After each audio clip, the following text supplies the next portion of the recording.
Once upon a time, in a lush green forest, lived a clever fox named Felix. Felix was always curious about everything around him.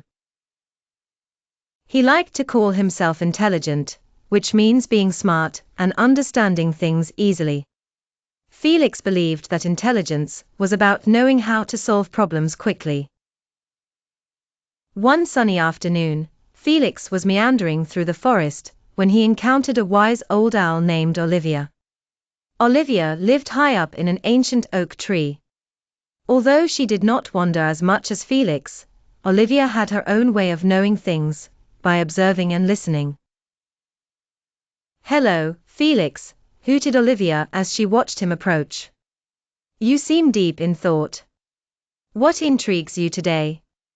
Felix, with a mischievous sparkle in his eyes, asked, "Olivia, who do you think is more intelligent, you or I?" The owl thought for a moment and replied, "Intelligence has many forms, dear Felix.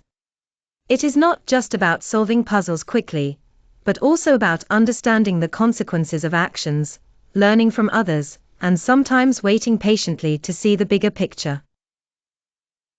Felix pondered Olivia's words. "So, you mean intelligence is not just about being quick and clever, but also about thinking deeply and wisely?" "Precisely," Olivia nodded.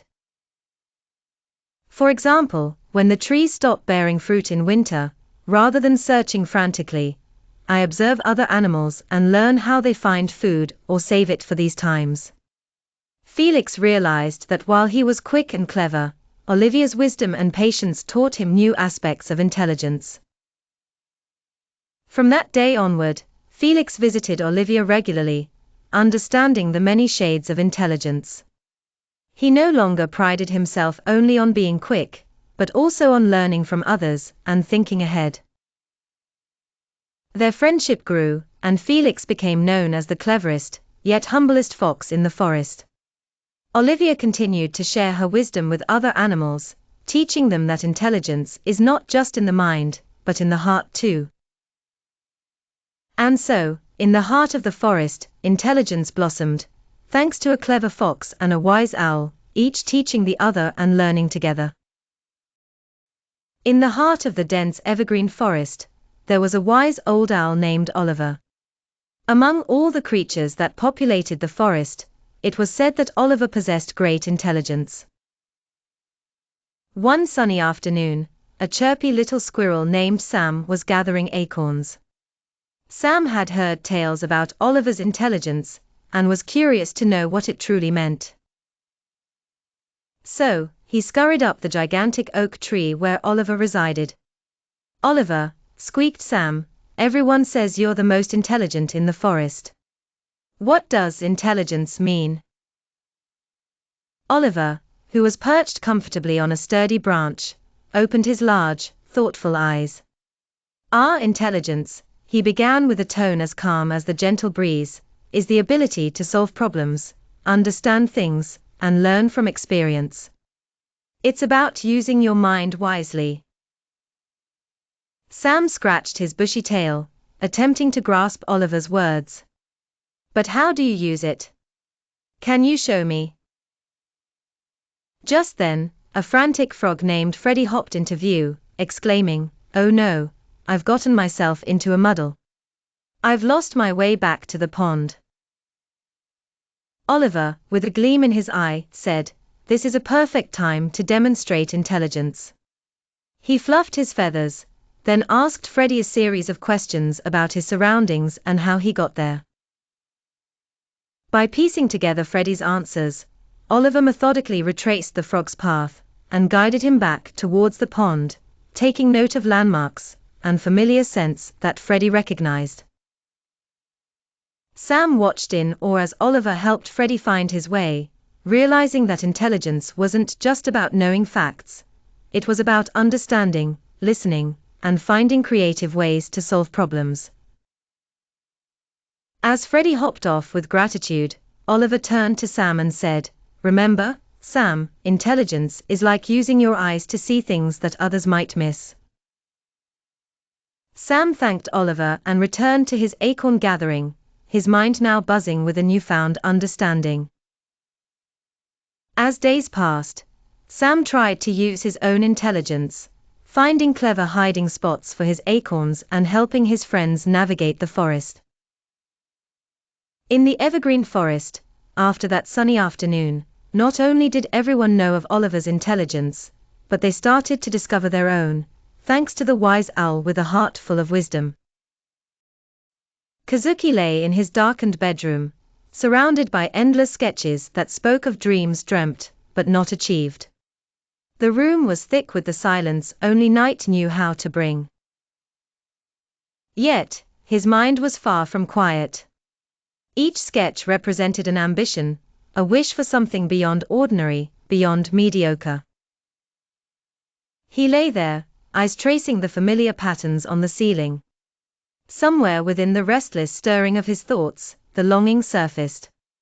What if I could be more? Kazuki wondered, his heart echoing the same question over and over, like a skipped track on an old record. Smarter, stronger, seen. The camera slowly zooms in, capturing the gentle glow of his eyes shifting and pooling a faint purple that danced perilously on the edge of shadows. It was a color not of this world, bearing secrets untold and mysteries yet to unravel. Suddenly, a whisper, soft and ethereal, floated into the space, barely rising above the silence, yet entirely consuming in presence. It was a voice not burdened with mortal tones, one that seemed to stem from the ceiling, the floor, the very air. You already are. Kazuki. The whisper resonated through him like an unspoken truth finally given life. It wrapped around him, cloaking the room in a symphony of tension and possibilities untapped. Each heartbeat felt like a drum within his chest as he strained to comprehend, to understand the whispers from the unseen depths of shadow. Was it a voice, a suggestion of his subconscious, or something more? Was it real, or merely a figment of a weary imagination seeking comfort? His eyes flickered, the purple glow fading but not vanishing entirely as the room returned to the night. Each sketch seemed to shift subtly in the dim light, as if animated by the whisper's promise. An aura of potential lay there, as light and elusive as the whisper itself, urging him to uncover the boundaries of this newfound possibility. And so, he closed his eyes, embracing the whisper, letting it guide him into a sleep filled with visions not of who he once was, but of who he might one day become. Kazuki found himself in an unreal world, a realm of dreams where logic and normalcy held no sway. He was surrounded by floating islands that drifted in the dark, star-specked void. Each island was a landscape of its own, some lush and green, while others were barren, rocky outcrops. Above, the sky was a swirling mass of ominous clouds, crackling with bouts of strange lightning. In the midst of this surreal environment stood Kazuki, facing a figure that seemed more a fragmented reflection than an apparition. Across from him stood Shadow Kazuki, an uncanny doppelganger with a malevolent glint in his eye, the shadow of a smirk curling on his lips. The air between them vibrated with tension, as Shadow Kazuki broke the silence. Shadow Kazuki spoke with a piercing directness, I am you. Every thought you ever buried. Every desire you denied. You wanted power. I listened. Kazuki's heart raced as he tried to comprehend the manifestations standing before him. The figure was disturbingly accurate, mirroring his own features, but with a sinister undertone. His voice crackled across the dreamlike abyss, what are you? The shadowy version of himself seemed entertained by the question. His smirk becoming more pronounced, I'm the you think about, and now, I'm real. Shadow Kazuki replied, his voice dripping with satisfaction. It was a simple, chilling statement that resonated through the abstract space. Kazuki stood there, his mind a whirl of emotions and thoughts, the challenge clear before him. Could he face the parts of himself he had always chosen to ignore? In this dreamscape, where reality was unfixed and mutable, Kazuki knew the battle would not just be against an external foe, but alongside his internal conflicts, a struggle for control of his own destiny. Kazuki walks through the bustling school hallway, his footsteps echoing as he passes lockers. Students chat, some leaning against walls, others in groups. Heads turn, whispers follow him, and he feels their gazes pressing into him, unease blossoming in his chest. Kazuki's heart pounds with confusion, wondering why he's the center of attention. His mind races, searching for answers. Did he say something embarrassing or miss an incident? He struggles to keep composure, ignoring murmurs and curious eyes. Lost in thought, Kazuki spots a mirror on the wall. Instinctively, he turns to it, seeking reassurance in his reflection.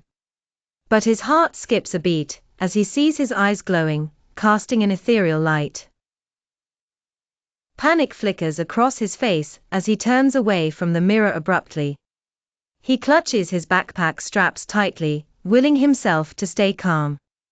His glowing eyes are not something he can easily explain, or anticipated this morning. Whispers crescendo, speculation washes over him.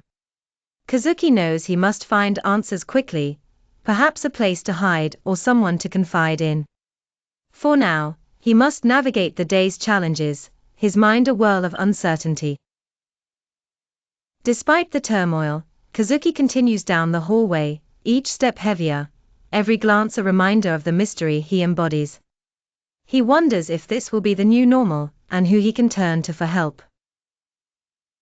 The school bell rings, resonating a call to the beginning of another day fraught with unexpected revelations. Kazuki steels himself, determined to uncover the reason behind his bewildering new reality, as the story of his glowing eyes begins to unfurl.